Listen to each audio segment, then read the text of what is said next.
जो आजकल हम लोग खबरें सुन रहे हैं दुनिया और रूस के बारे में तैयारियां कर रहे हैं, तो क्या ये दज्जाल की अलामतें हैं क्या?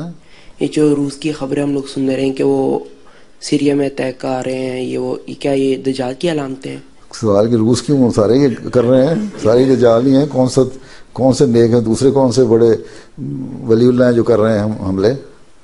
चाहे वो रूस हो या अमेरिका हो या जो भी हो, असल में तो ये इन्होंने खुद ही अब तो खुद प्रेस करने लगे। मैंने कल खुद में भी जिक्र किया था कि खुद ही इन्होंने ये तंजीमें बनाई हुई हैं। खुद ही इनको फंड कहाँ से आ रहे हैं? Million and billions of dollar जा रहे हैं। और जो ऑयल वेल जो कब्जे किए हुए हैं इन्होंने, दाइश ने, वो टर्की भी उससे खरीद रहा है और अमेरिकन को पता है खरीद रहा है ऑयल। सीरियन भी जा रहे हैं, वहाँ से जा रहे हैं, सप्लाई उनकी कोई नहीं रोकता।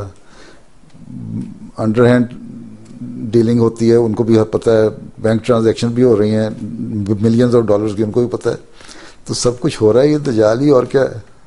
ऊपर से कोई धोखा देते हैं, अंदर से कुछ करते रहते हैं। हैं?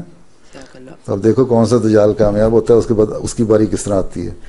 बाद दफ़ा अल्लाह ताला दुश्मनों को आपस में लड़ा के मारता है, फिर आखिर में एक को उस तरह दूसरी तरह मार देता है ताकि सारी ख़त्म हो जाए। अल्लाह ताला के अपने तरीके हैं, उसकी अपनी हिकमतें हैं, वो जानता है।